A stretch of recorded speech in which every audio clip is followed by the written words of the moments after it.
Confions-nous à l'intercession de la Vierge Marie, qui est toujours une maman efficace et féconde quand il s'agit de nous faire entrer dans le mystère avec l'Esprit Saint. Tout commence avec celle qui écoute la parole de Dieu et qui la met en pratique, et c'est le but de notre vie, écouter la parole de Dieu et la mettre en pratique. Je vous salue Marie, pleine de grâce, le Seigneur est avec vous. Vous êtes bénie entre toutes les femmes, et Jésus, le fruit de vos entrailles, est béni. Sainte Marie, Mère de Dieu, priez pour nous, pauvres pécheurs, maintenant et à l'heure de notre mort. Amen. Vierge de miséricorde, prie pour nous. Alors mes chers amis, nous allons bientôt, très bientôt, soon and very soon, comme chante un gospel, entrer dans le jubilé de la miséricorde. Et puis soon and very soon, c'est vraiment le cantique de l'espérance, bientôt, très bientôt, accueillir le Seigneur Jésus à nouveau dans nos cœurs. Et nous nous préparons à cet accueil par le temps de l'Avent. Alors, ce temps d'accueil du petit enfant Jésus est tout indiqué aussi pour méditer sur l'amour. Deus caritas est, Dieu est amour. Ce petit enfant qui arrive en nos cœurs, en nos vies, dans le monde, dans une mangeoire, qui va s'installer dans une mangeoire, mignon à croquer, comme on dit, justement un certain type d'amour. Quand on dit mignon à croquer, c'est bien de l'éros. Voilà. Nous sommes dans l'éros pour exprimer, et pourtant, quand il s'agit d'un bébé et surtout de l'enfant Jésus, un tout autre type d'amour. Et voilà justement la question que je pose après la question de la dernière fois, qui était quel amour, quelle religion, qu'on a traité en deux parties. Aujourd'hui, nous posons la question, la religion judéo-chrétienne est-elle contre l'éros ?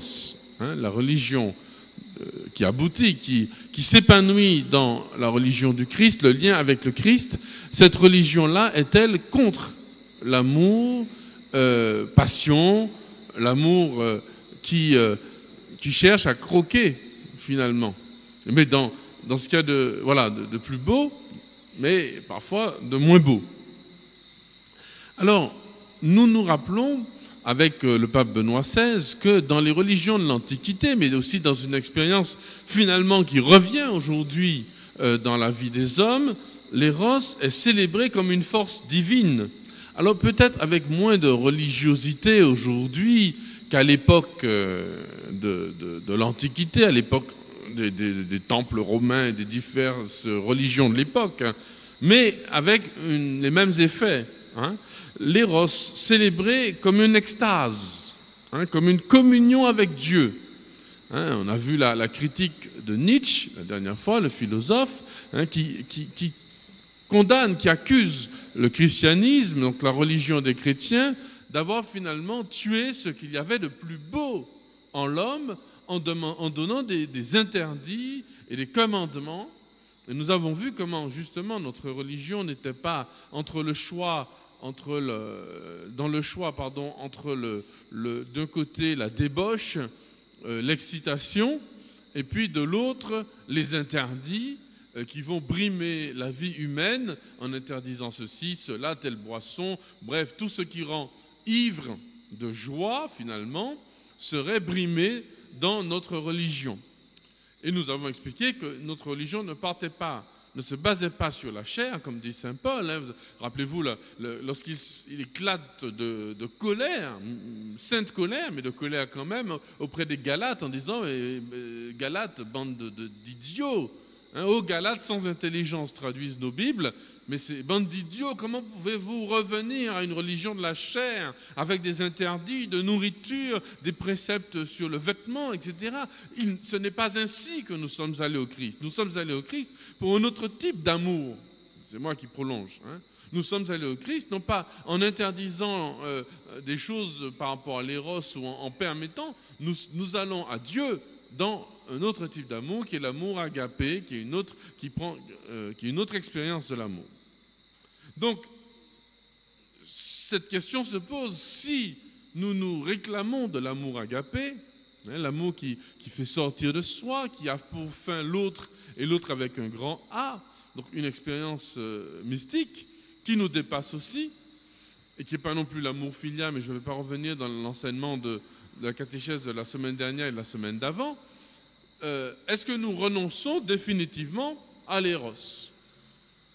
Est-ce que pour nous, tout ce qui est de l'ordre du plaisir est condamnable et rejeté parce que nous serions bien au-dessus de cela?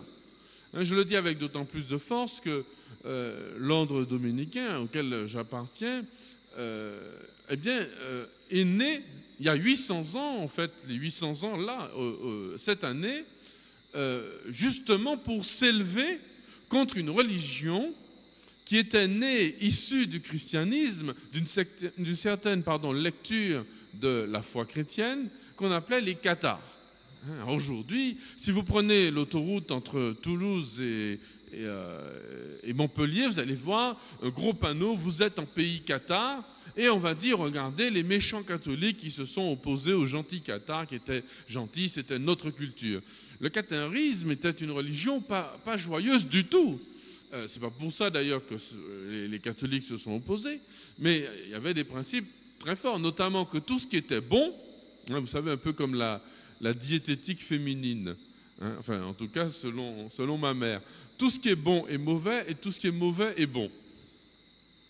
Les épinards c'est très mauvais mais c'est très bon pour la santé, alors il faut en manger. Bon, je sais, quelqu'un m'a dit oui mais si tu mets beaucoup de fromage dedans, etc., donnez-moi le fromage, ça ira. Bon, par contre les frites c'est bon mais c'est mauvais, ça fait grossir. Eh bien oui, voilà. Donc tout ce qui est bon est mauvais. Les cathares, c'était un peu ça. Tout ce qui est bon finalement dans la vie, tout ce qui donne du plaisir était rejeté avec haine. Cela venait prétendument d'une sorte de Dieu, un mauvais Dieu, qui avait créé, qui n'était justement pas le Dieu des chrétiens, donc une sorte de démon qui aurait créé tout ce qui est plaisir. Donc le plaisir de la nourriture, les petits plaisirs de la vie ou les grands plaisirs. Évidemment, le plaisir sexuel était condamné par les cathares. Et les catholiques de l'époque, on est en Moyen-Âge, on est il y a 8 siècles, donc au XIIIe siècle, se sont opposés complètement à cette vision de la religion. Et l'une des lettres qu'on a de Saint Dominique, d'ailleurs le seul écrit, c'est un écrit à quelqu'un qui sort du catharisme pour redevenir catholique. Et il lui dit, bon voilà, alors désormais je t'oblige à manger de la viande tous les dimanches, etc. Enfin bref, ce qui est bon n'est pas en dehors de la religion chrétienne. Voyez. Et ce serait une vision assez fausse, erronée, de faire de la religion chrétienne, c'est un peu ce qui est dans le cœur de Nietzsche et de certains critiques, même si la critique de Nietzsche est plus intelligente que ça, c'est de dire, voilà, les chrétiens rejetaient tout ce qui est du domaine du plaisir. Comme disait un bon prêtre grassouillet et bon vivant, n'oublions pas que le premier miracle de notre Seigneur, c'est d'avoir donné 600 litres de bon vin à des gens qui avaient déjà trop bu, puisqu'ils avaient épuisé toutes les réserves. Donc il ne leur a pas dit, c'est bien fait pour vous, la prochaine fois buvez de l'eau. Il leur a donné du vin et du meilleur. Et c'est son premier miracle. C'est tout un symbole aussi de ce qu'est notre foi. Mais n'empêche que devient cet éros? Alors, le christianisme, dit le pape, de la religion de l'Ancien Testament et du Nouveau Testament, dit le pape Benoît XVI, au numéro 4 de l'encyclique, donc, n'a en rien refusé l'éros comme tel, mais il a déclaré la guerre à sa déformation destructrice. Voilà ce qu'il faut retenir. Une déformation de l'amour comme passion. Puisque la fausse divinisation de l'éros le prive de sa dignité, le déshumanisme. Donc, il y a une perversion, un abus de l'éros. Un abus.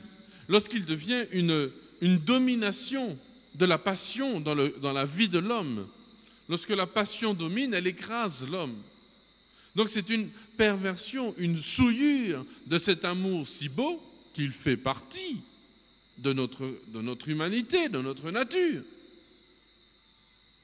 Et quel dommage que certaines formes, d'ailleurs le pape le dit aussi, il reconnaît que certaines formes de christianisme ou certaines personnes parmi les chrétiens, même les catholiques, ont rejeté complètement cette dimension de l'amour par peur de ses abus. Il y a une sorte d'indignité de l'homme lorsqu'il est dominé par ses passions. Il domine les autres, lui-même est dominé, lui-même n'est pas digne et il porte atteinte à la dignité des autres. Voilà ce contre quoi le Nouveau et l'Ancien Testament se sont opposés avec violence. Déjà d'ailleurs les Grecs, les philosophes grecs de l'Antiquité s'étaient élevés contre ce qu'ils appelaient l'hubris, c'est-à-dire la démesure. Lorsqu'on ne sait pas se retenir, quand on dit à quelqu'un, je vais te retenir. Si tu ne sais pas te tenir, bien retiens-toi un petit peu. Ça, je te maîtrisais. Même le fameux épicurisme, vous savez, c'est bon, de façon, ces philosophes qui aimaient vivre justement dans la sensualité. La sensualité, oui, pour eux en tout cas, mais jamais l'abus.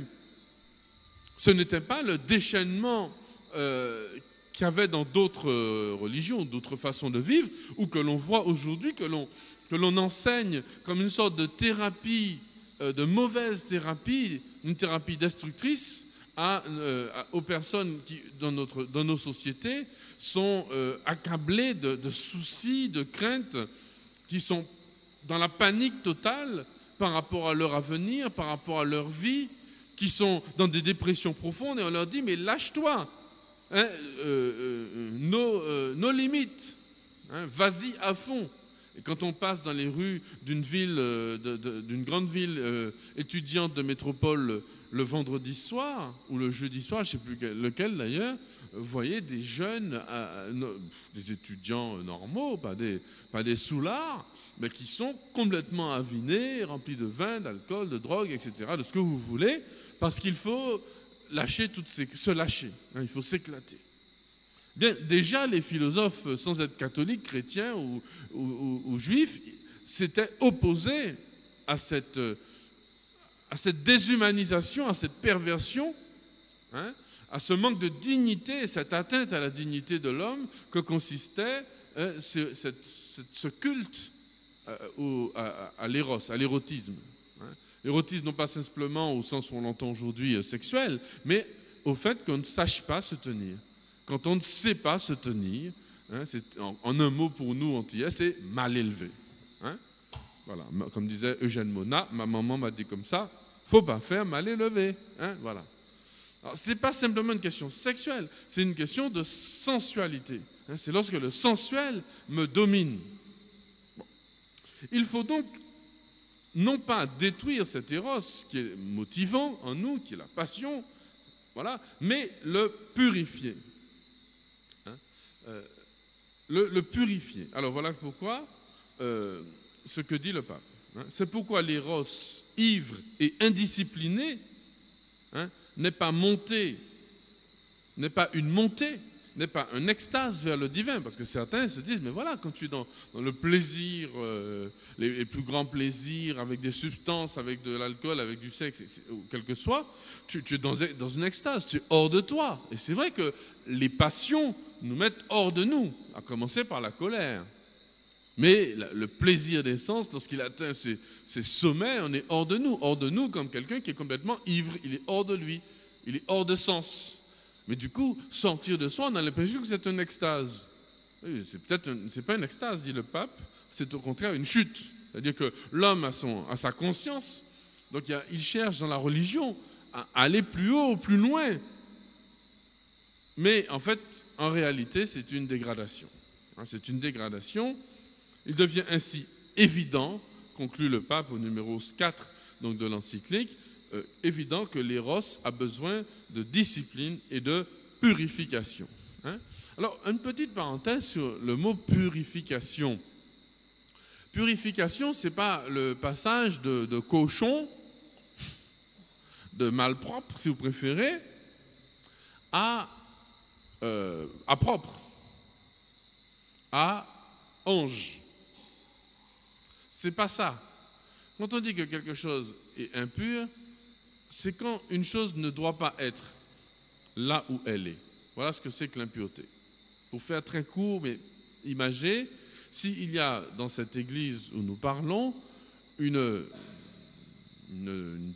bouse de vache, eh bien c'est impur, parce que ça n'a rien à faire là, ou dans votre salon si vous préférez. Bon, si la vache, elle s'est lâchée dans son champ, ce n'est pas impur, c'est normal. C'est pas sale. Donc c'est la même chose, c'est-à-dire que lorsque quelque chose est là où il doit être, il n'est pas impur. Un torchon qui est rempli de saleté parce qu'on a essuyé de la poussière avec, etc., il n'est pas impur. Par contre, si c'est votre plus belle habit, votre costume, votre cravate, votre plus belle robe, votre mantille, votre voile, etc., votre scapulaire que vous avez pris pour essuyer des saletés, là c'est impur parce que ça ne doit pas être utilisé pour ça. Il y a des choses qui... Voilà. Donc, l'impureté, c'est lorsque deux choses qui ne doivent pas être ensemble sont ensemble. Et purifier, c'est le fait de remettre de l'ordre finalement dans les choses. Alors, vous allez me dire, mais c'est purement psychologique. Peut-être qu'une bouse de vache, c'est très très bien dans un salon. Bon, enfin, pourquoi pas, hein, chacun son style. Voilà, hein, bon. Mais quand quelque chose appartient, hein, donnons un exemple très simple. Tu es marié, ton corps appartient à ton époux, à ton épouse. En soi, une relation sexuelle, c'est pas en soi, c'est pas un mal. Il y a des choses qui sont toujours mal. Par exemple, mentir, c'est toujours mal. Voler, tuer, c'est toujours mal. Mais avoir une relation sexuelle, en soi, c'est pas mal. C'est ce que Dieu donne comme commandement. Oui, mais ça devient impur dans la mesure où tu donnes ce qui ne t'appartient pas, hein, ça qui t'a au tort, ça qui n'est pas tort. Voilà, ce qui est à toi est à toi, ce qui n'est pas à toi n'est pas à toi. Donc lorsque tu donnes, comme dit Saint Paul dans les Corinthiens, tu prends ton corps qui est le temple de l'Esprit Saint et tu l'offres à une prostituée. Et pourquoi il parle de prostituée? Justement dans les temples sacrés où il y avait l'hubris et l'éros était élevé au rang d'extase. Donc on utilisait le corps de pauvres femmes qu'on affublait du titre de déesse, mais en fait c'était des prostituées qu'on utilisait, hein, pour que ces messieurs puissent avoir un orgasme qu'ils appelaient simplement extase mystique. C'est pas mal comme idée. Il suffit de changer les mots et tout va bien. Hakuna Matata. C'est de l'hypocrisie, hein, en fait. Et on prend des grands termes, etc., qui en fait étaient une réduction. Hein. Alors, il faut donc purifier l'éros. Ça ne veut pas dire que l'éros en soi est impur, mais que l'éros, hein, cette façon d'aimer avec de la passion peut être détournée, peut être souillée, peut être utilisée pour des choses qui ne sont pas adéquates. D'accord? Ça ne veut pas dire que l'éros est mauvais, que tout amour passionnel, la recherche de plaisir, de douceur est mauvais, mais ça veut dire qu'il peut être utilisé d'une mauvaise manière, surtout en matière religieuse. Hein? Donc il ne s'agit pas, dit le pape, je reprends au numéro 5, hein, de se laisser dominer par l'instinct. Et lorsque l'homme se laisse dominer par l'instinct, on verra de quoi il faut. Hein. Il se laisse dominer par l'instinct, eh bien il se rabaisse. Des purifications et des maturations sont nécessaires. Et elles passent aussi par la voie du renoncement. Ce n'est pas le refus de l'éros, ce n'est pas son empoisonnement, il cite le philosophe Friedrich Nietzsche, mais sa guérison en vue de sa vraie grandeur. Eh bien voilà ce que je vais vous annoncer aujourd'hui. C'est-à-dire que l'un des chemins de la religion du Christ, ce n'est pas de tuer l'éros en nous, l'amour-passion. C'est au contraire de lui redonner sa vraie place en nous, car il a une place. Oui, je parlais de sexualité tout à l'heure. La sexualité au cœur du mariage chrétien devient le lieu même de la célébration, de l'imitation de la Sainte Trinité. Les deux ne feront qu'une seule chair. Le plaisir sexuel au cœur d'un mariage où l'un se donne à l'autre, d'une union où l'un se donne à l'autre, le plaisir sexuel devient aussi une pureté totale devant Dieu. Au contraire, une célébration. Et à ce moment-là, l'éros est total, et pourtant, à ce moment-là, l'agapé aussi, mais on verra comment. S'il est purifié par le don de soi et non pas souillé par l'égoïsme, s'il est purifié par la maîtrise de sa passion. En un mot, tuer les passions en nous, ce n'est pas humain, mais les lâcher totalement et les débrider, ce n'est pas humain non plus. C'est, dans les deux cas, perdre une partie de soi-même. Et voilà ce que dit le pape, justement. C'est très intéressant. C'est qu'il il dit pour purifier, pour guérir l'éros, et c'est bien le but, finalement, du Christ en nous. Puisque c'est l'éros qui nous fait faire tant de bêtises. Je fais le mal que je ne veux pas faire, je ne fais pas le bien que je veux faire. Il y a en moi quelque chose de péché, je ne suis pas équilibré, je suis déséquilibré, je suis compliqué, les choses sont si simples. Je sais où est le bien, je sais où est le mal, je fais le mal. Qu'est-ce qui m'arrive? D'où me vient ce complexe, cette complication de ma vie? Donc il faut purifier le lieu même d'où viennent les problèmes. Et ce lieu, c'est l'éros, justement. Donc, purifier. Et donc, le pape dit, il faut repartir à ce qu'est l'homme, à sa nature, à sa constitution. C'est quoi l'homme? L'homme devient vraiment lui-même quand le corps et l'âme se trouvent en profonde unité. Voilà, c'est quand même une donnée de base. Ce n'est pas lorsqu'il se lâche dans ses désirs et ses passions qui sont blessés par le péché. L'homme est lui-même lorsque le corps et l'âme se trouvent en profonde unité. Lorsque je suis divisé en moi-même, déchiré en moi-même. D'ailleurs, c'est l'une des premières conséquences du péché d'Adam et Ève. Soudain, ils sont nus, ils n'ont pas de problème, ils sont dans la nature, et soudain, ils sont mal dans leur peau. Il y a une déchirure entre leur corps et leur âme. Ils se sentent gênés dans leur corps. Il y a quelque chose qui ne va pas. Bon. Donc, voilà. Donc, il dit que celui qui refuse la chair, il perd sa dignité. Celui qui refuse l'esprit, aussi, il perd sa grandeur. Il perd sa grandeur. Donc, il faut les deux. Il y a un dicton français qui dit bien, qui fait l'ange, fait la bête. Lorsque j'ai une religion uniquement cérébrale, uniquement spirituelle, je vous racontais l'autre jour cette anecdote de la jeune fille qui me dit « Oui, mon mari, je veux que ce soit un homme qui prie, etc., qui fasse sa prière, qui parle du Seigneur, qui passe tous ses actes, etc. » Très bien, 20 sur 20, je signe. Mais je lui dis « Mais si le gars ne sait pas danser, tu as besoin aussi d'un mari qui de temps en temps t'amuse, te fasse rire, etc. Sinon, si c'est un moine, il rentre au monastère, j'ai une bonne adresse pour lui. » Voilà. Donc, pardon. Il faut donc, le but c'est qui fait l'ange fait la bête. Donc il ne s'agit pas non plus d'ignorer en soi la dimension affective, les désirs, mais voilà. Bon. Donc, première guérison, maîtriser ses affects. Maîtriser, essayer de maîtriser, de prendre le pouvoir sur ses affects, non pas pour les tuer, mais pour, au contraire, les purifier et leur redonner leur place.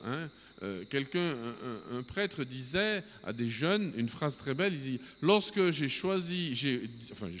lorsque j'ai répondu oui à Dieu pour la chasteté et le célibat, je n'ai pas massacré ma sexualité, je l'ai consacrée. » Vous voyez la différence? Je n'ai pas massacré l'affect en moi, je l'ai consacré. Au contraire, je lui ai donné une autre dimension. C'est cette purification-là qu'il faut rechercher. Deuxièmement, le pape souligne quelque chose qui est très très vrai dans la vie de ce monde. Il parle de l'exaltation actuelle du corps. Alors là, on a quitté l'Antiquité, les cultes, etc. Et on parle de l'exaltation du corps. Aujourd'hui, voilà, le corps humain, il s'habille, ou plutôt se déshabille, selon des quantités de tissus de plus en plus réduites. Alors ça crée des complexes énormes pour ceux qui n'en ont pas les moyens physiques. Puis d'ailleurs avec des codes comme ça, situés comme ça, des canons. On dit, les canons, des canons, ça veut dire des règles qui ont été inventées. Être comme ça, c'est bien, avoir tel machin, être comme ça, c'est mal. Donc ça crée des complexes énormes, plus le vieillissement. Alors là, je ne sais pas quel démon a inventé ça, mais c'est une bonne invention démoniaque. C'est-à-dire que plus tu vieillis, moins c'est bien. Donc finalement, à chaque seconde qui passe, tu es condamné à être de plus en plus triste. Je ne sais pas qui est allé inventer le fait que vieillir, c'était mal. Et être jeune, c'est bien. Peut-être que je dis ça parce que je vieillis. Mais si on raisonne, qui est allé inventer ça, quoi? Qui est allé inventer que plus tu vieillis, quel âge as-tu? On ne demande pas son âge, etc. Enfin, si on dit à quelqu'un, tu dois avoir 38 ans et qu'en fait la personne a 32, la personne se met à pleurer. La personne peut être fière d'avoir, surtout, voilà. Bon. Donc, vous voyez, cette exaltation du corps et d'un certain corps, pas n'importe lequel, il faut que tu sois comme ci, comme ça. Et ce corps qu'on va afficher un peu partout, on va le nudifier. On a l'impression qu'il est exalté. On va lui mettre des piercings, lui mettre des tatouages, on va lui mettre plein de choses de ce genre. On va l'utiliser comme le lieu central de notre vie, celui qui m'apporte le respect autour de moi, mais aussi le plaisir, par la nourriture, évidemment, le sexe. Et il y a une exaltation du corps. Donc on a l'impression, évidemment, que de notre côté, dans la religion chrétienne, on n'est pas bon, quoi. Bon, voilà. Or, dit le pape, et c'est là exact, c'est exactement l'inverse. Finalement, dans cette exaltation du corps qui est trompeuse, selon le terme de Benoît XVI, eh bien, on assiste à quoi? Au corps qui devient une marchandise, mais au sens propre. On va aujourd'hui jusqu'à prélever des organes sur quelqu'un qui n'est pas consentant pour le vendre. Pour vendre les organes. Enfin, vous voyez, bon, regardez ces jeunes, il n'y en a pas tellement chez nous, Dieu merci, mais qui vont vous mettre au bout des piercings, mais partout. Il y en a 10 sur les oreilles, 50 dans le nez, dans les sourcils et ailleurs, mais je n'ai pas été vérifié ailleurs. Sans parler des tatouages qui envahissent, etc. Donc, finalement, le corps, au contraire, on le masque, on le cache. Soi-disant, en l'exaltant, en le mettant à l'extérieur, on en fait un objet. Un objet comme un morceau de bois, ou plutôt un morceau de chair. Il y a un véritable mépris du corps derrière ça. Au contraire, ce n'est pas la dignité d'un corps humain. Attention, tenez-vous sur temple de l'Esprit Saint. On n'est pas dans le corps temple de l'Esprit Saint, on est au contraire dans le corps qui est l'esclave des passions de monsieur ou de madame, ou des passions des autres. Il y a un mépris pour le corps des autres, et je ne parle même pas de la mort et des meurtres. Bon. Donc il y a une véritable dégradation du corps humain, un mépris, on l'abreuve de substances, de substances diverses, on le tue, par des nourritures, etc. Vous voyez? Et puis en même temps, on l'exalte, parce qu'il est source d'argent aussi, le corps. Pour protéger son corps, qu'est-ce qu'on ne ferait pas? Bonne année, bonne santé. Rendez-vous dans un mois. Très bien, vive la santé, mais en même temps, on t'invite à détruire ton corps, ou à le sculpter de façon à le vendre. Vous voyez, c'est très ambigu comme rapport. Et donc le pape dit, attention, l'apparente exaltation du corps peut bien vite se transformer en haine envers la corporéité, le fait d'être un corps. Parce que finalement, l'homme se sent limité. Il est allé au bout de tout ce qu'il peut faire avec le corps et puis il n'est pas heureux pour autant. Il n'y a pas de plaisir à la clé. Et donc finalement, la corporéité devient une haine. On essaie de s'en sortir, d'aller plus loin avec quelques drogues, etc. Il faut donc passer par l'ascèse, deuxième purification, la maîtrise des affects et l'ascèse. Il y a une purification spirituelle qui est en jeu. Comment devons-nous concrètement aborder ce chemin de montée et de purification? Eh bien, il faut passer des amours incertains, qu'on voit dans le Cantique des Cantiques. Il y a un moment donné, il y a un terme qui veut dire les amours sensuels qui nous attirent. Par ici un mango, par là une banane, par là un amour caché, par là un éclair au chocolat. Bon, les amours. Bon, Et puis, il y a un moment donné, l'amour comme expérience, comme quelque chose qui nous fait passer de soi à l'autre. Et voilà le fin mot. Le fin mot, c'est qu'il y a dans l'amour agapé, il y a une dimension érotique, éros, c'est-à-dire de plaisir. Mais cet amour agapé nous conduit vers une extase pure, qui ne fait pas retour vers soi, vous voyez. Je peux être exalté par une jolie fille, par un joli morceau de gâteau, ou par tout ce qui peut m'apporter du plaisir. Mais finalement, ce qui compte, c'est mon plaisir. Ça, c'est l'amour éros. C'est comme ça qu'il me détruit.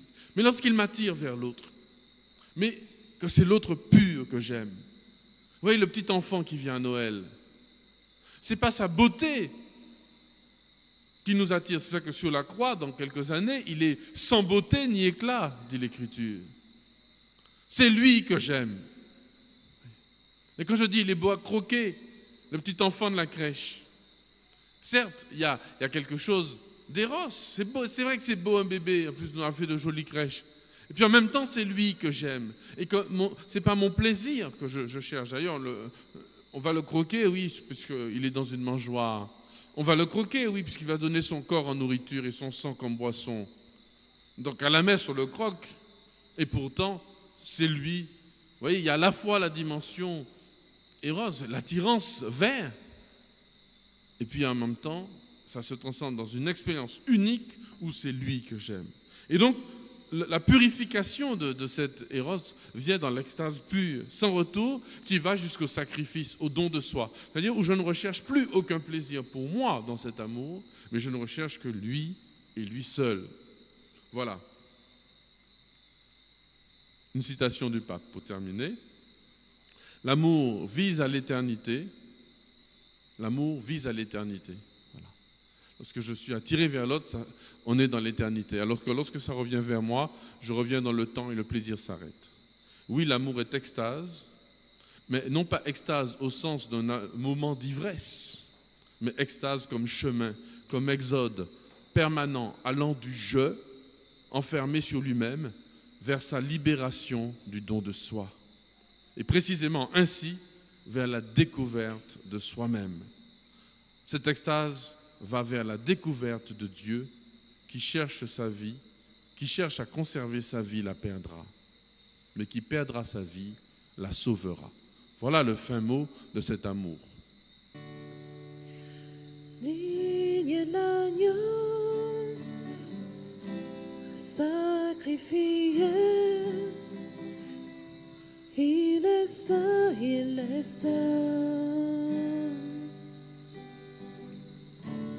Un chant nouveau à celui qui siège sur le trône de gloire. Digne de l'agneau sacrifié, il est saint, il est saint. Un chant nouveau à celui qui siège sur le trône de gloire. Saint, oui, saint, toi fois saint, est le Seigneur Tout-Puissant, qui était, qui revient.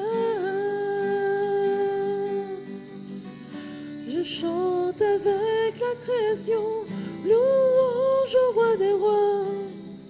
Oui, tu es tout pour moi, et je veux t'adorer.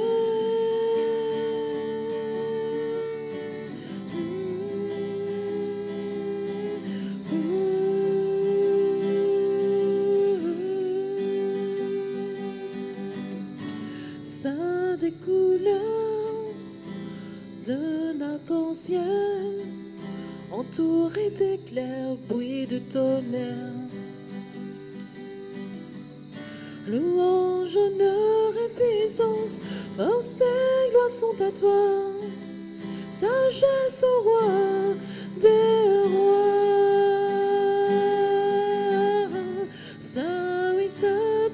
ça est le Seigneur Tout-Puissant, qui est, qui était, qui revient. Je chante avec la création, louange au roi des rois. Oui, tu es tout pour moi, et je veux t'adorer. Saint, oui, saint, toi, foi, saint, est le Seigneur Tout-Puissant, qui est, qui était, qui revient. Je chante avec la création, louange au roi des rois. Oui, tu es tout pour moi, et je veux t'adorer.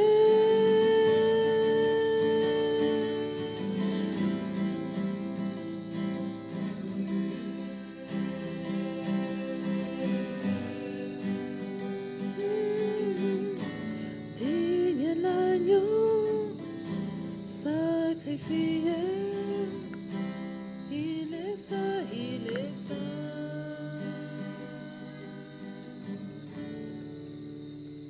Le Notre Père n'est-elle pas la prière de la nouvelle civilisation, celle de l'amour, c'est-à-dire sans cesse? À dire sans cesse. À dire sans cesse. À dire sans cesse. La réponse est oui. Voilà. Voilà, on passe à la troisième.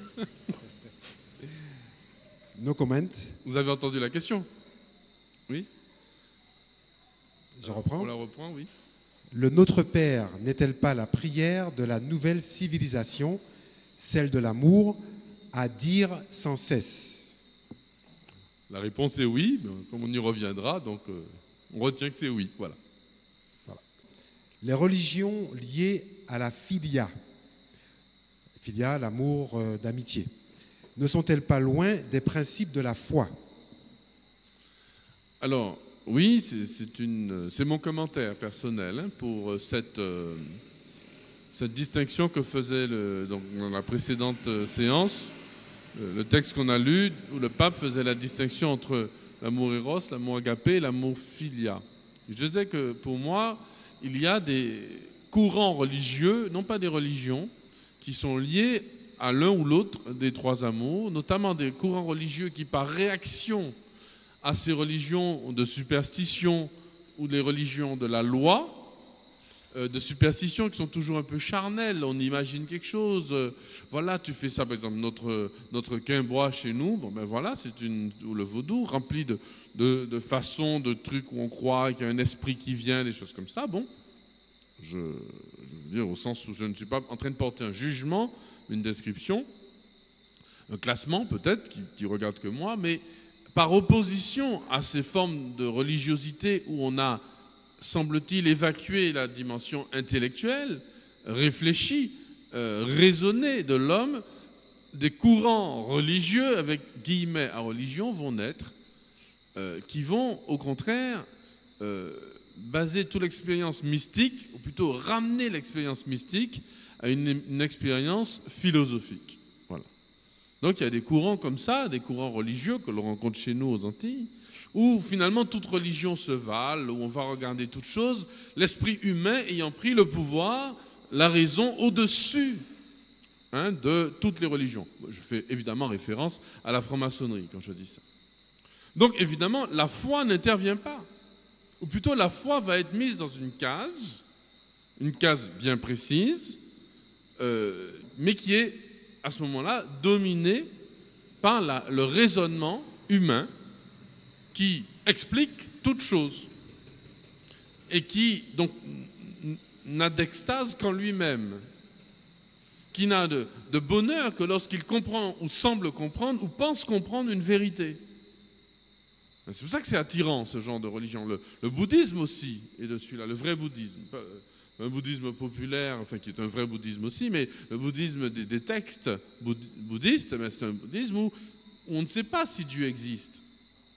Mais on a réfléchi, on a pensé, la morale, la relation entre les hommes avec les choses qu'on ne comprend pas, etc. Bon, voilà. Donc ces religions, oui, sont loin des principes de la foi, parce que la foi, au contraire, est extatique, elle est une vertu théologale, c'est-à-dire c'est quelque chose, quelque chose. Que Dieu infuse une vertu, c'est-à-dire une façon d'être de mon âme, une certaine force de mon âme, une certaine capacité de mon âme qui m'est donnée par Dieu et non pas par moi-même ou par ma propre réflexion. Donc oui, la filia, telle que je l'ai expliquée moi, c'est loin de la foi. Même si la foi semble être expliquée, ne pas être très loin, etc.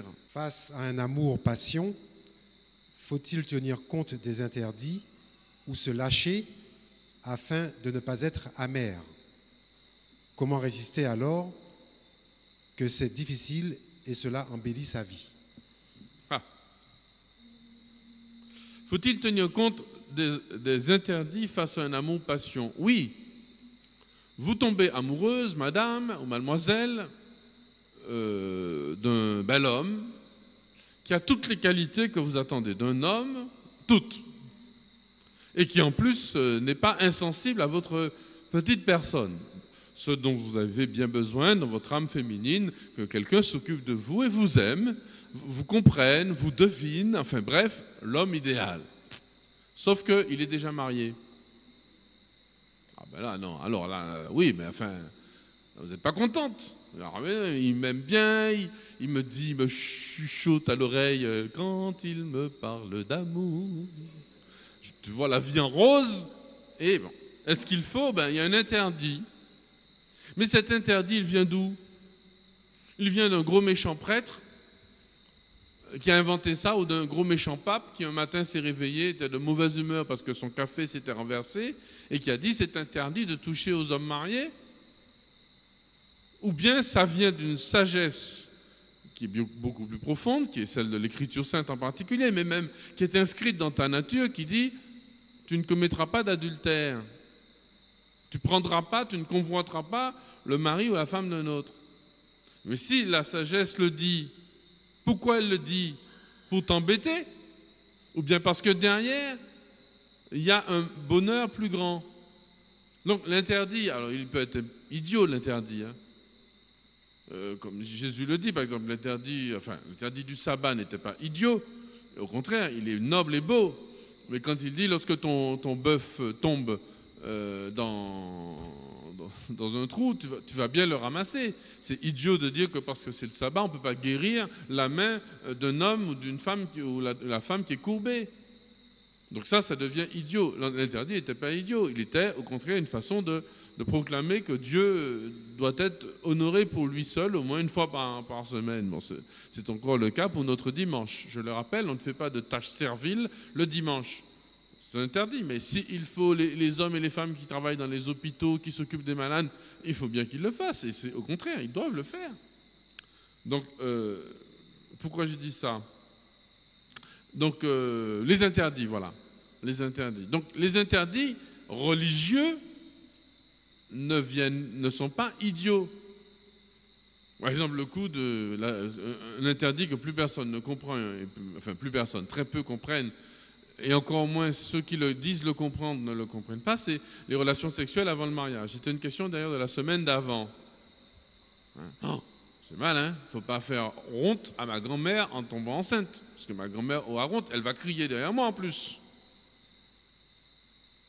Comme m'a dit un enfant hier, elle me dit, de toute façon, moi je suis un péché.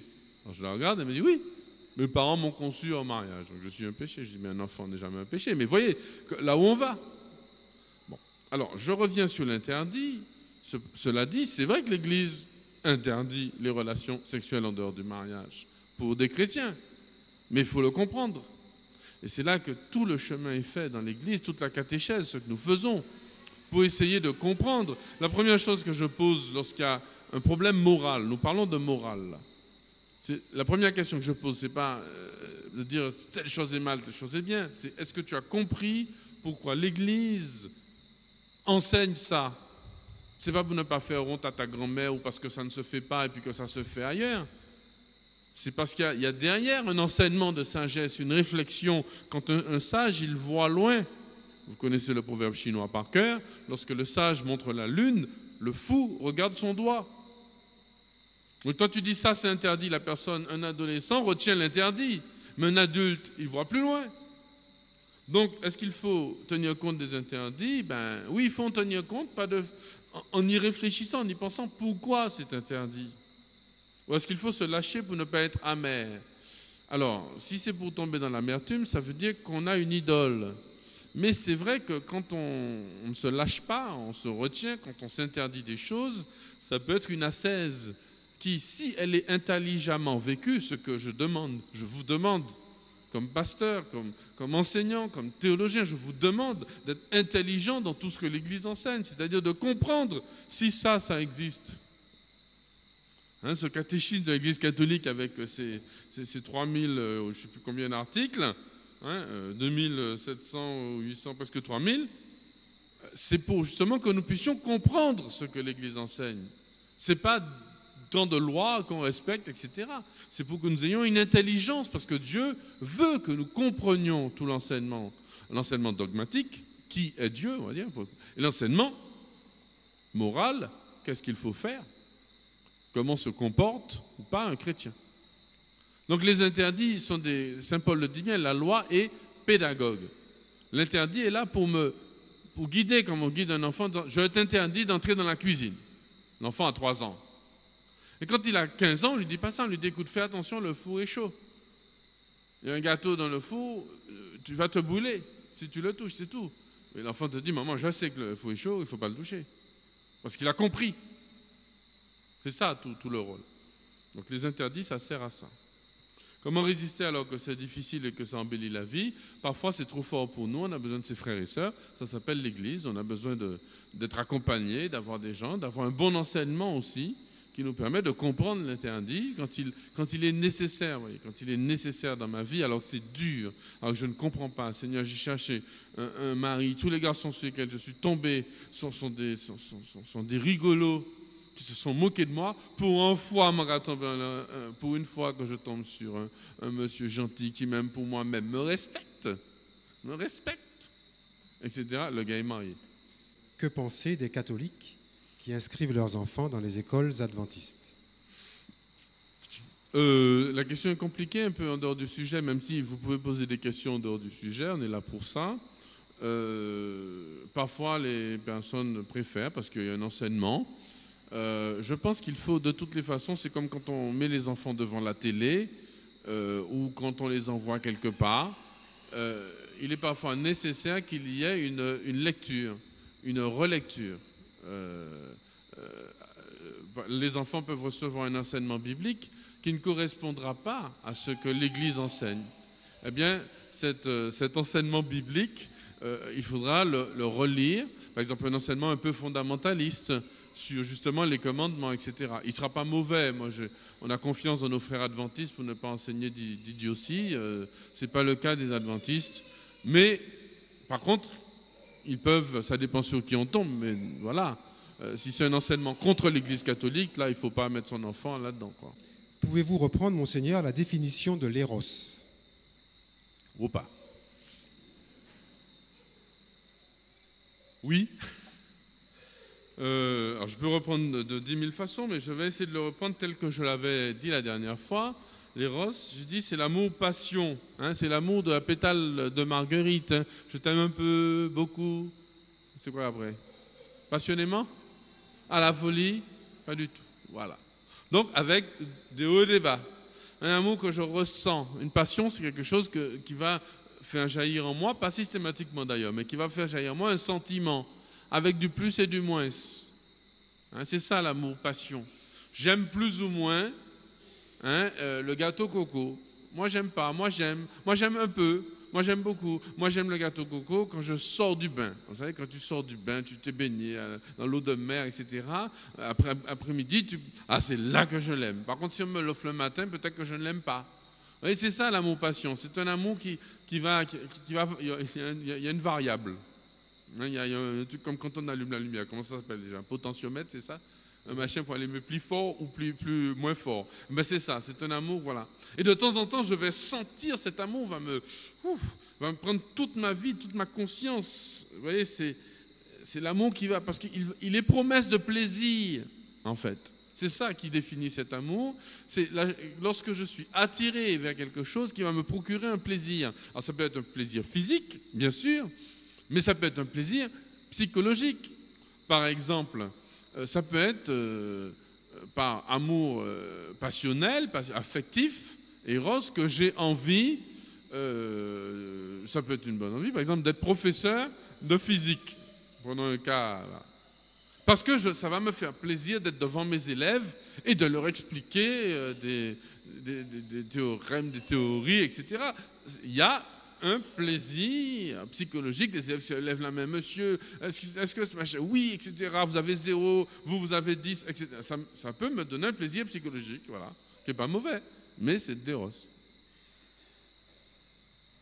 L'homme ou la femme blessée, comment peut-il ou peut-elle aimer alors que ses blessures sont trop profondes?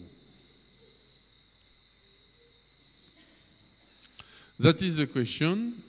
On reprend la question quand même. L'homme et la femme blessés, comment peut-il aimer alors que ses blessures sont trop profondes? Justement, c'est l'un des drames profonds, réels et courants de l'amour éros.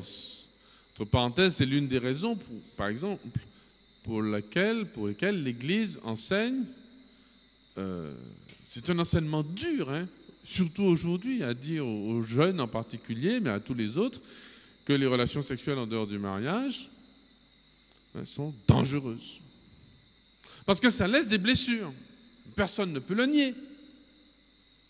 Il y a des gens qui vont vers le mariage, ils ont trouvé l'homme ou la femme de leur vie, mais il faut passer à ce moment-là des mois, des années parfois, à guérir des relations passées.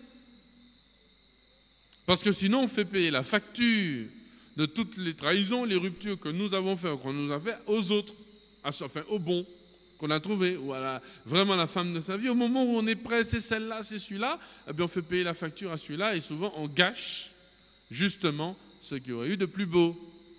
Alors c'est dur de dire à un jeune, ah non mais fais attention lorsque tu tombes amoureux, lorsque tu es amoureuse. Ça te dit, mais pourquoi? Il y avait une question comme ça d'ailleurs, je ne l'ai pas abordée, mais j'en profite. Quelqu'un qui me demandait, mais pourquoi? Je ne comprends pas. Faire l'amour avant le mariage, mais est-ce vraiment un péché? Tu peux aimer les autres. Enfin, pourquoi on ne peut pas faire l'expérience d'un amour conjugal à ce moment-là? Parce qu'il y a un danger. Quand on aime vraiment la personne, vous voyez toutes les objections qui peuvent jaillir, c'est normal. Et puis c'est difficile de se marier, c'est compliqué. Oui. Donc on a besoin, et on a tous besoin, ça s'appelle le péché originel d'abord. Donc même quand on n'a pas eu de multiples expériences, on a besoin d'une guérison. Donc voir quand il y a eu des choses difficiles à vivre dans la vie de quelqu'un, on a besoin d'être guéri. Alors pour répondre précisément à la question qui vient d'être posée, est-ce que cette personne peut aimer à nouveau? Parfois la machine à aimer est en panne. Enfin, elle n'est pas en panne, elle est bloquée. Elle est éteinte parce qu'on s'est rendu compte par expérience qu'on a été tellement blessé dans l'amour qu'on se dit cette chose-là, c'est pas pour moi. C'est plus pour moi. Je n'arriverai plus à aimer parce que j'ai donné toute ma... Parfois, une seule fois suffit. C'est ce qu'on appelle chez nous le gros poil. Bon. Une seule fois suffit. Le chagrin d'amour, parce que ça a échoué pour une raison ou pour une autre. Ils n'ont pas d'ailleurs. Et là, on n'arrive plus parce que ça... Encore une fois, cet amour éros, il fait sortir de soi. Mais lorsque tu es en train de t'envoler comme un oiseau et puis bam, tu reçois du plomb dans l'aile, la chute est dure. Et donc, tu n'as plus du tout envie de voler. Papillon volé, c'est volé, nous qu'à voler. Et donc, voilà.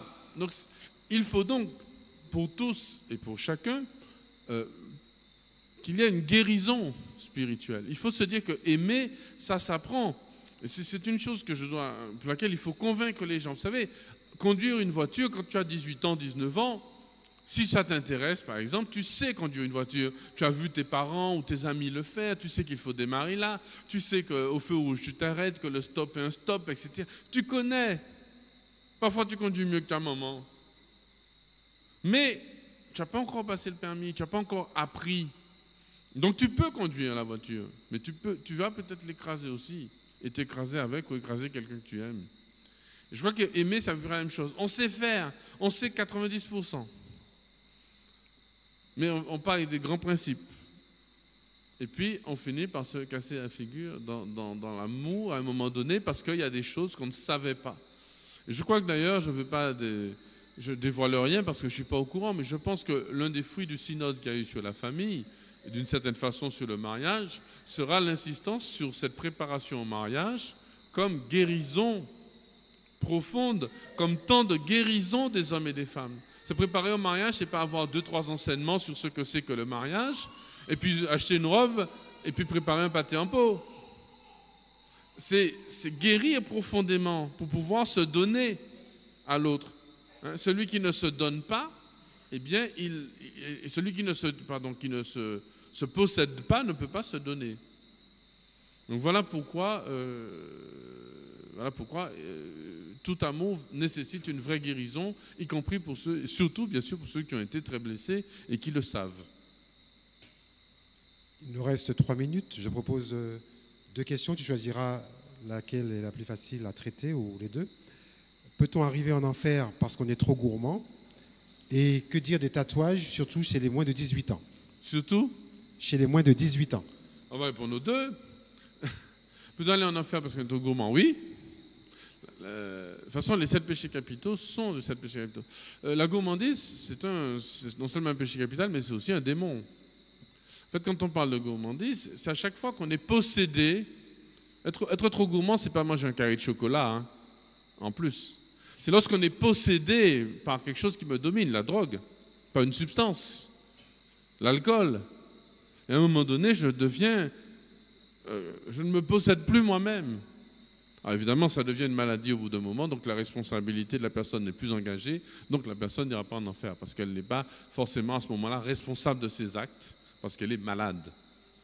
Mais la gourmandise en soi, elle conduit à une chute infernale, si on ne la maîtrise pas. Bon.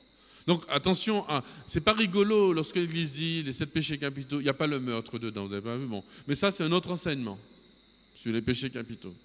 Hein, la gourmandise, comme les 7 péchés capitaux d'ailleurs, ce sont les raisons profondes qui sont en nous qui nous amènent à faire des péchés mortels. Ce n'est pas un péché en soi, tout le monde. Moi je suis gourmand, mais ça fait longtemps que je n'ai pas fait d'acte de gourmandise. Enfin, depuis ce midi. Ouais. Mais c'est pas. C'est lorsque je me laisse aller, lorsque ça devient une idole, lorsque ça prend la place de Dieu dans ma vie, lorsque au lieu de trop de télé, c'est de la gourmandise, au lieu d'aller prier et de me confier à Dieu, je passe ma vie devant un écran. J'ai choisi mon Dieu. C'est tout. Mais au fur et à mesure, lorsque ça devient mon idole totale, alors là, je suis plus avec Dieu. Bon, on pourrait revenir là-dessus. La deuxième question, c'était ? Que penser des tatouages, notamment chez les jeunes de moins de 18 ans? Alors, encore une fois, on ne va pas jeter. Vous voyez, je me bats contre cette morale des interdits. Comprenez-moi bien. Je peux dire, et je dois dire à mes enfants, aux personnes que j'éduque, parce que je suis en train de les éduquer, ceci est interdit. Ou ceci est permis. Je dois le dire. Donc la morale 68 Arles qui consiste à prendre l'enfant de 2 ans et à lui expliquer avec des A plus B égale, etc., ça ne marche pas, ça n'a pas marché, ça crée des petits sauvages.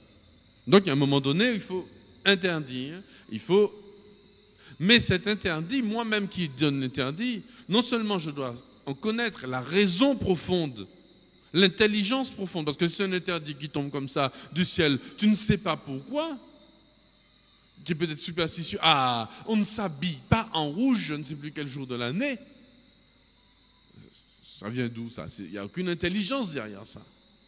À moins que je dise, non mais tu sais, c'est un signe religieux, culturel, c'est bien de le respecter. Mais s'il n'y a pas d'explication, moi-même qui donne l'interdit, tu es causé, hein, ne faites pas ça. Donc la morale, voilà.